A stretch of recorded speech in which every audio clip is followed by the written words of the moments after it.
जय जय राधा रमण हरि बोल। हरिहर बोलिए सद्गुरुदेव भगवान की।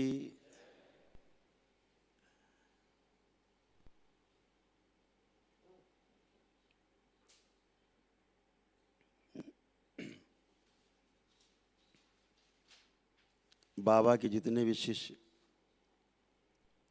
दरबार में उपस्थित हैं, मंत्र दीक्षा का जो बैरियर था वो पार कर चुके हैं।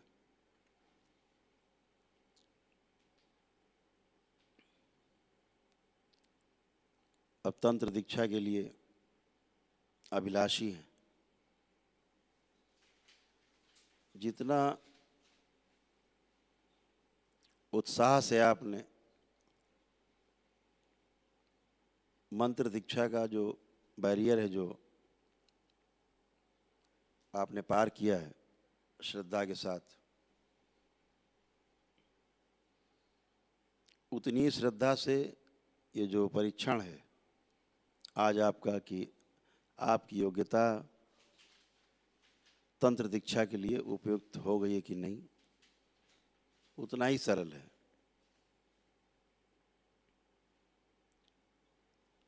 बात केवल भाव दशा के परिवर्तन की है। इसके अतिरिक्त कुछ भी परिवर्तन न करना होता है और न होता है। भाव ही परिवर्तित होता है। और इस जीवन में परिवर्तन के लिए कुछ भी शेष नहीं है, कुछ है भी नहीं।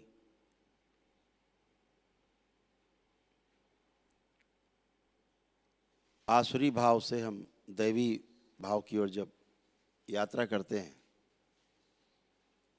उसे मानवीय यात्रा कहते हैं। इस संक्रमण काल को हम मानवीय यात्रा कहते हैं। एक मानव के रूप में हम वो यात्रा पूरी करते हैं। मानव की यात्रा पूरी होते ही हम देव रूप में प्रतिष्ठित हो जाते हैं।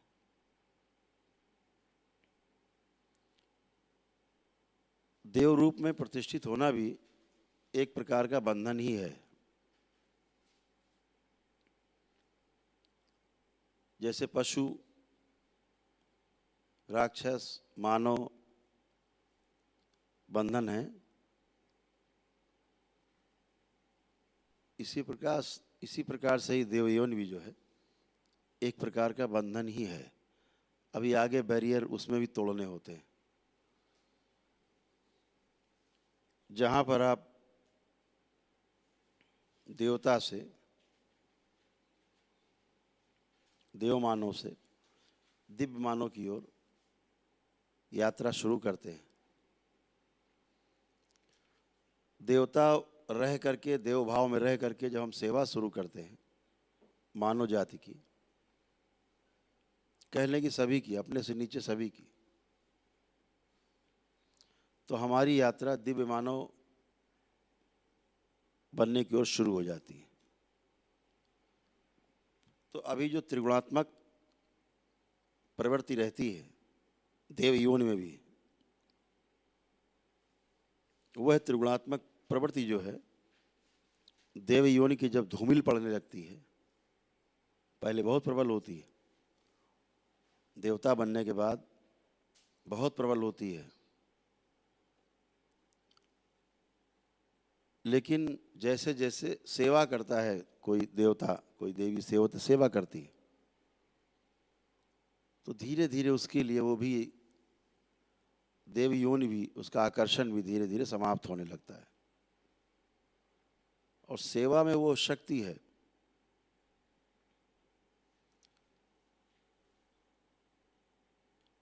कि हर क्षण आपको नहलाया जाता है। सेवा में वो शक्ति, हर क्षण आपका स्नान होता है, हर क्षण रुकने ही नहीं पाती गंदगी।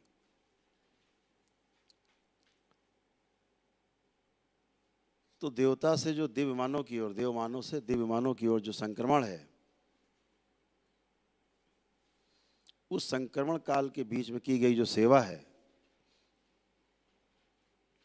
उसी के द्वारा दिव्य मानव होने का सौभाग्य प्राप्त होता है। दिव्य मानव कोई बन नहीं सकता, बनाया नहीं जा सकता, किसी को होना होता है, और वह एक स्वाभाविक अपने आप होने वाली प्रक्रिया है जो सतत चलती रहती है। पशु से लेकर के और दिव्य मानव तक की जो यात्रा है वो स्वतः ही चलती रहती है। आप ना भी प्रयास करें तब भी आपके अनुभव बढ़ते जाते हैं धीरे धीरे जीवन में, और आपकी यात्रा बढ़ती रहती है। आपके अनुभव बढ़ते रहते हैं, आपकी यात्रा बढ़ती रहती है।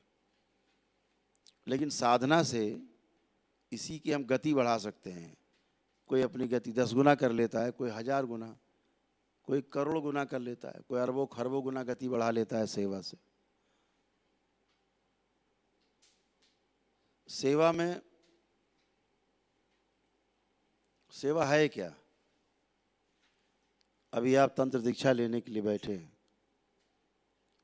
एक शब्द आपने पकड़ा हुआ है, सेवा करनी। तो अभी सेवा है क्या? शब्द में सेवा क्या है और उस शब्द का अर्थ क्या है सेवा का, उसको समझना बहुत आवश्यक है। अगर हम सेवा को समझ लें तो जीना बहुत आसान होता है।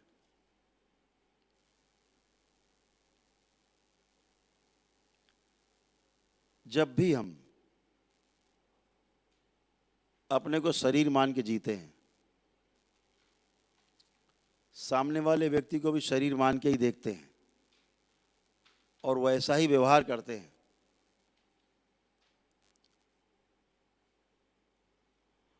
वहां पर शोषण है, कम ज्यादा दिखाई देता है। अपने से छोटा दिखेगा या बड़ा दिखेगा, अपने से गरीब दिखेगा या अमीर दिखेगा, अपने से ज़्यादा ज्ञानी दिखेगा या अज्ञानी दिखेगा, अपने से ज़्यादा या कम, हर क्षेत्र में व्यक्ति दिखाई देगा। धन में, पद में, बल में, तमाम तरह से आपको कम ज़्यादा दिखाई देगा। जहाँ कम ज़्यादा आपको दिख रहा है और आप किसी व्यक्ति की मदद कर रहे हैं, कतई वो सेवा नहीं है।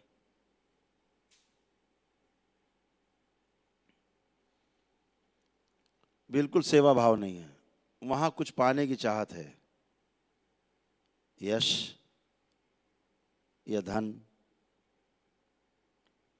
कुछ भी पाने की चाहत है।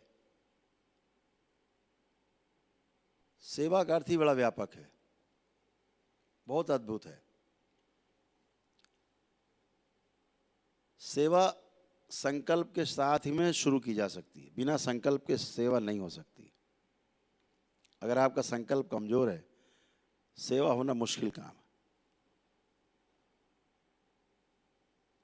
संकल्प अगर आपका मजबूत है तो सेवा में लेने देने का भाव है ही नहीं, होने का भाव है। और सामने वाला व्यक्ति आपको दिखता नहीं है, सामने वाले व्यक्ति में उसका जीवन दिखता है अपने जैसा।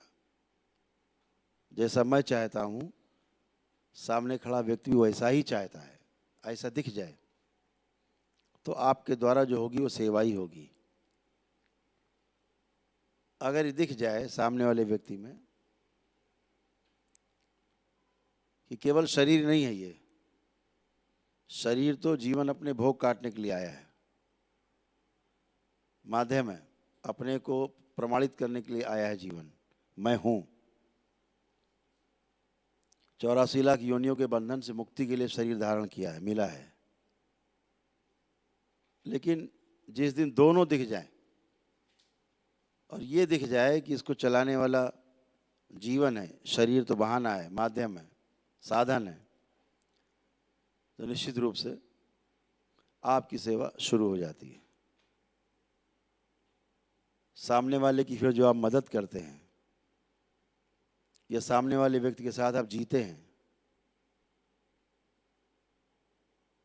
तो निश्चित रूप से वो सेवा है जो आप करते हैं। क्योंकि फिर आपके पास अपेक्षा नहीं रहती, शरीर नहीं रहता, छोटा बड़ा नहीं दिखता, अच्छा बुरा नहीं दिखता, सिर्फ सेवा का भाव होता है। कैसे? एक सहानुभूति एक भाव है, एक भाव ईर्ष्या का है। ईर्ष्या का जब भाव रहता है तो हम सामने वाले व्यक्ति के हर कार्य पर संदेह करते हैं।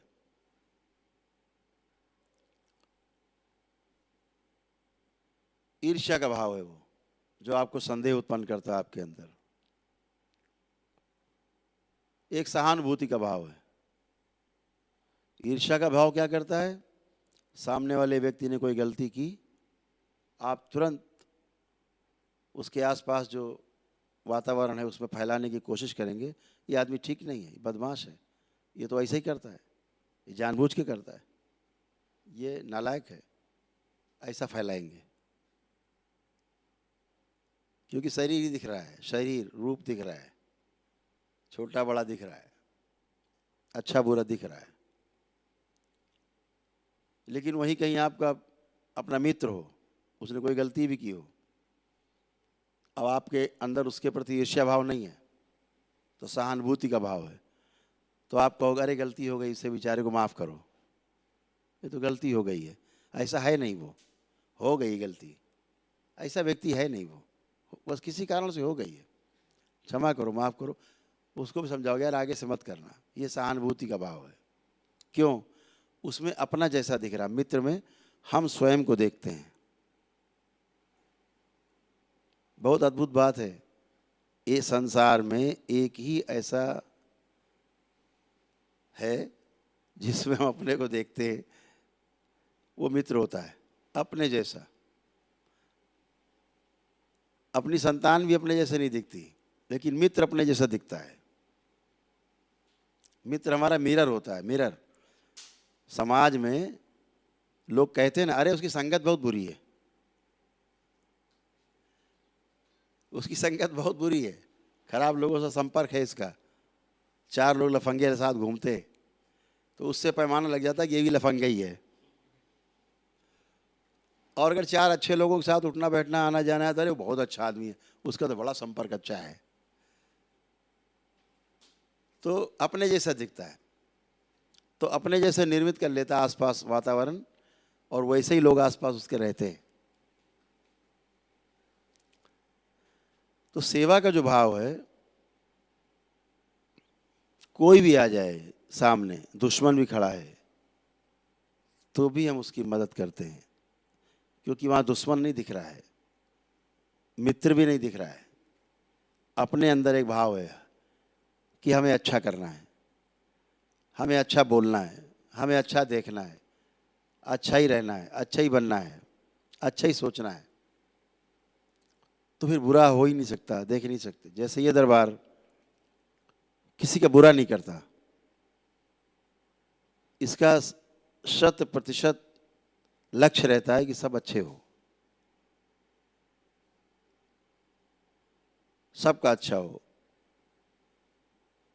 ये भाव जब आप में रहेगा प्रबल, आप हर बैरियर तोड़ते जाएंगे, हर बैरियर अपने आप खुल जाएगा, स्वागत करेंगे लोग। जो लोग ताला बंद करके रखते हैं दरवाजे पर, गेट में ताले बंद रहते हैं, नहीं इसके आगे नहीं जा सकते, वही लोग ताला खोल करके, हाथ में माला लेकर के, पुष्प लेकर के आपका स्वागत करने के लिए खड़े होंगे। जब ये वाला भाव आपका बन जाएगा, आप हर बैरियर तोड़ते चले जाएंगे तंत्र में, और तंत्र की नई ऊंचाइयां छुएंगे आप। केवल भाव आपका प्रबल रहे तो कुछ नहीं, क्योंकि केवल एक देखने की जो दृष्टि है, अंग्रेजी में एक शब्द है गेस्टाल्ट। गेस्टाल्ट कुछ भी नहीं है, अंगुलीमाल था, केवल गेस्टाल्ट चेंज हो गया और बौद्ध बन गया, बुद्ध के संपर्क में आया और बौद्ध बन गया, संत बन गया। वाल्मीकि जी अपने जीवन काल में डाकू थे, महर्षि हो गए, ब्रह्मर्षि कहलाए। भाव ही परिवर्तित हुआ है, कुछ भी नहीं चेंज हुआ है, केवल भाव। समझदारी प्रकट हो गई है, अनुभव हो गया है, कुछ उसका अनुभव हो गया जो है ही नहीं, जो अस्तित्व में है ही नहीं, जो क्रिया शून्य है, उसका अनुभव हो गया है, और अब वो बदल गया है, देखने की दृष्टि बदल गई, केवल व्यक्ति वही है। आप व्यक्ति वही बने रहिए, अपनी देखने की दृष्टि भी आप ना बदलिए, लेकिन सेवा का जो भाव है वो प्रबल बनाइए, दृष्टि अपने आप बदल जाएगी। एक भाव रहेगा, हमें सामने वाले के साथ शुभ करना है, यही भाव रहे, केवल शुभ ही करना है, शुभ ही शुभ करना है, ऐसा भाव रहेगा, दृष्टि बदल जाएगी सेवा करते करते। अभी यदा कदा रहता मन में कि हम तंत्र द्वारा ऐसा भी कुछ कर पाएं कि कोई बदमाशी करे उसको हम छू कर दें तो मर जाए, छू कर दें लंगड़ा हो जाए, छू कर दे तो बेहोश हो जाए, छू कर दे तो जो है अस्पताल चला जाए। ये सब तुच्छ भाव है, सांप सीढ़ी जैसा है, ऐसे भाव आप लाते हैं ऊपर नीचे आ जाते हैं तुरंत। बिल्कुल सांप सीढ़ी जैसा है, जहां आपका भाव ये रहता है हमें केवल सबके साथ सहयोग करना है, अच्छा करना है, अच्छा ही अच्छा करना है, लोगों की मदद करना है, हर सूरत में मदद ही करना है। आप इस बात को हमेशा ध्यान रखें, शुरुआत हमेशा छोटे से होती है। जिस दिन आपका जन्म हुआ होगा और आप माँ की गोद में पहली बार आप आए होंगे, कोई कल्पना भी नहीं कर पाता कि आप यहाँ तंत्र दीक्षा के लिए बैठे होंगे। कोई कल्पना ये भी नहीं कर सकता कि आप इतनी ऊंचाइयाँ छू करके करौली सरकार के दरबार में और कहाँ से कहाँ पहुँचने वाले हैं, अभी वो कल्पना किसी को नहीं हो सकती। लेकिन भविष्य की किताब में लिखा हुआ है,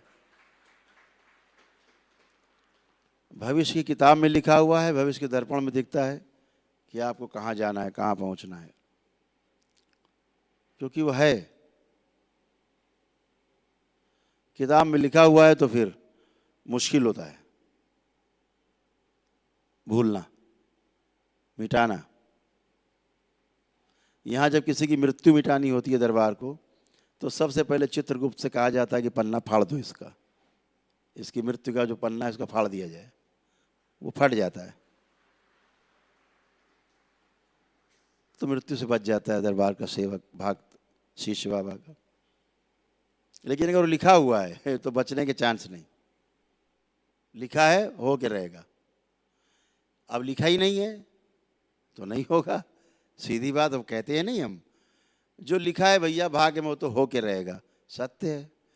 बाबा क्या करते हैं, लिखा ही हुआ फाड़ देते हैं, काम ही खत्म।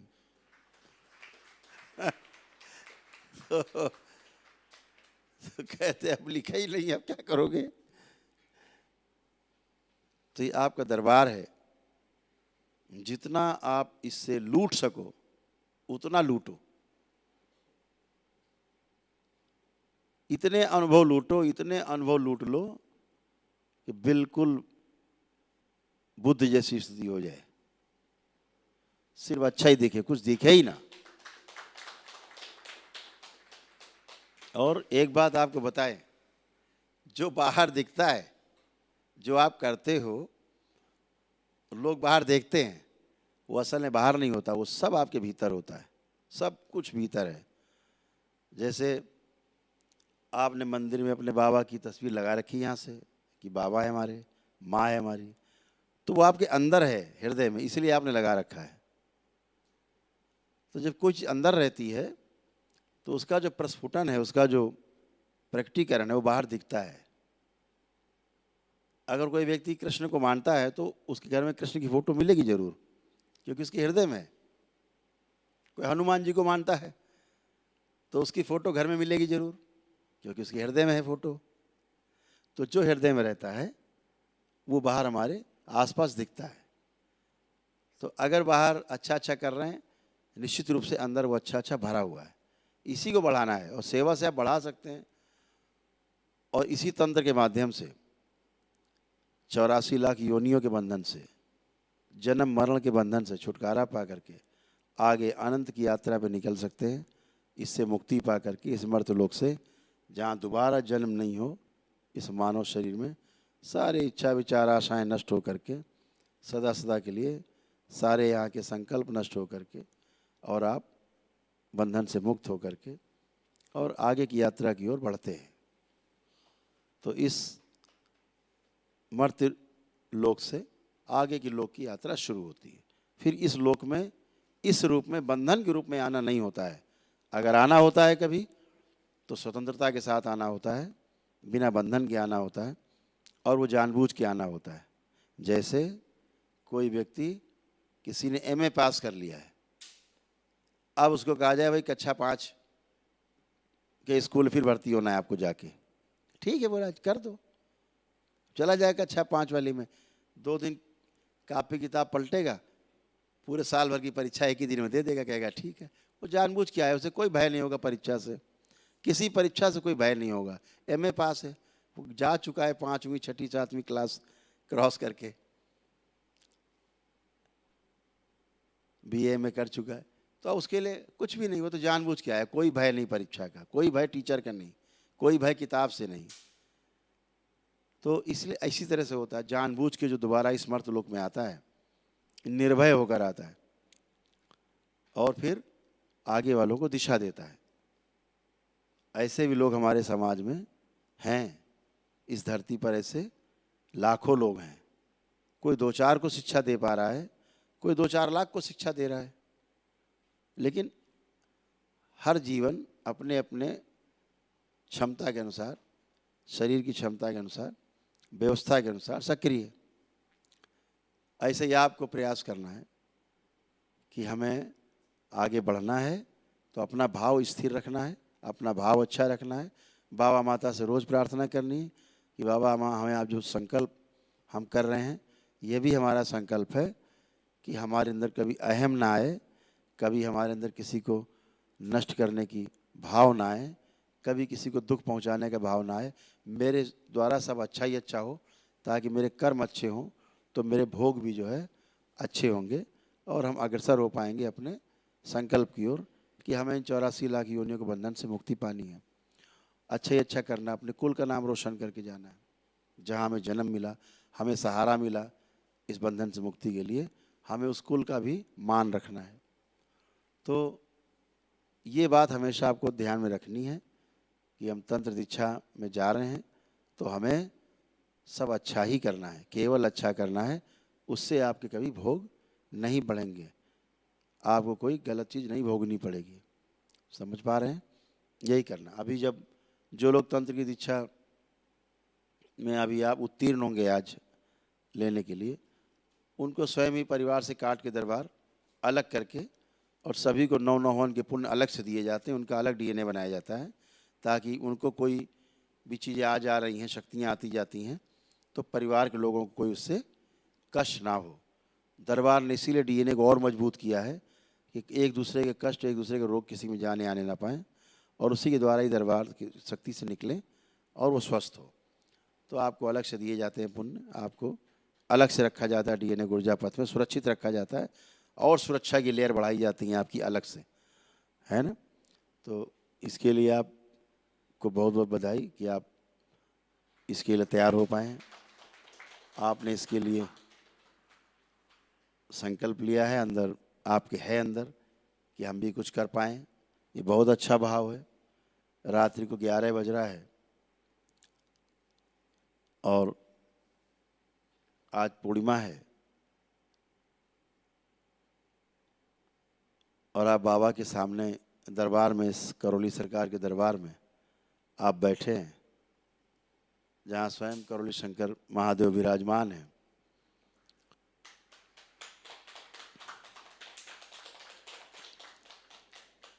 जहाँ माँ की गोद में अपनी हैं। इतना अद्भुत क्षण है ये, हमेशा याद रखिएगा इस क्षण को, अपने हृदय में संजो के रखिएगा। जब भी कभी मौका लगे इस क्षण को जरूर ध्यान करिएगा, आपको बहुत आनंद आएगा। बोलिए सद्गुरुदेव भगवान की। बहुत ध्यान से आपने सुना, इसके लिए धन्यवाद। अभी सभी लोग एक एक करके आएंगे, उनका परीक्षण होता जाएगा। और आज लग रहा है दरबार को ज़्यादा ही मेहरबान है, आज ज़्यादा लोग सेलेक्ट होंगे मुझे लग रहा है, क्योंकि पहली बार दरबार बहुत ज़्यादा कड़ा था, काफ़ी कड़े थे। अभी कुछ सुरक्षा बढ़ाई गई है जिससे आप जो है